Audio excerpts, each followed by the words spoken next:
Woodrow Wilson was one of the worst presidents in American history, but schools teach our kids that he was great because he promoted globalism and took on the banks. And by took on the banks, he signed the Federal Reserve Act and the 16th Amendment. And this guy had the freaking gall to campaign as the man who took on the money trust, which Americans today don't know what that was a reference to because schools don't teach real history, but it was a reference to the Pujo Committee, this congressional hearing from 1912, which basically revealed a small group of powerful bankers essentially had a monopoly. And it named freaking names, J.P. Morgan, Benjamin Strong. Well, answer this, Woodrow Wilson. Who was the first chair of the New York Fed? Benjamin Strong. And schools pretend like this guy took on the money trust. Meanwhile, he gave them a monopoly over the printing of the dollar. Over the printing of the dollar! That's not taking on the money, that's serving it. And he signed the 16th Amendment, which established the federal income tax. Because there hadn't been a federal income tax the first 137 years America was a country. Really taking on the money there, Woodrow. And people don't fully understand the connection between the federal income tax and the destruction of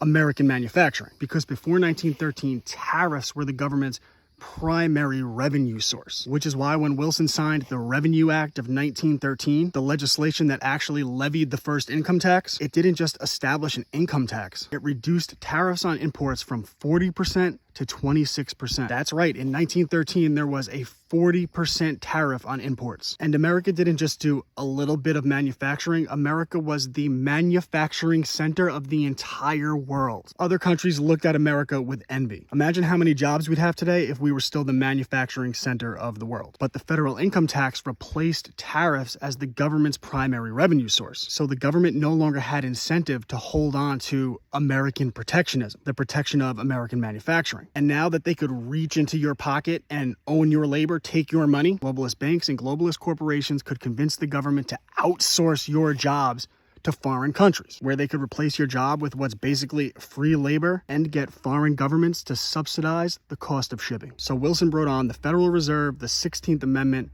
and the end of American supremacy in manufacturing. At least the beginning of the end. And the guy didn't even keep us out of war. After he was reelected with the campaign slogan, "The man who kept us out of the war." Complete and utter fraud. But of course, the schools teach he was great because globalism. And that's why I write books on the corruption of the money system, how information is controlled, how corporations corrupt systems, our rights, fake news, and so much more. ClassicalLearner.com.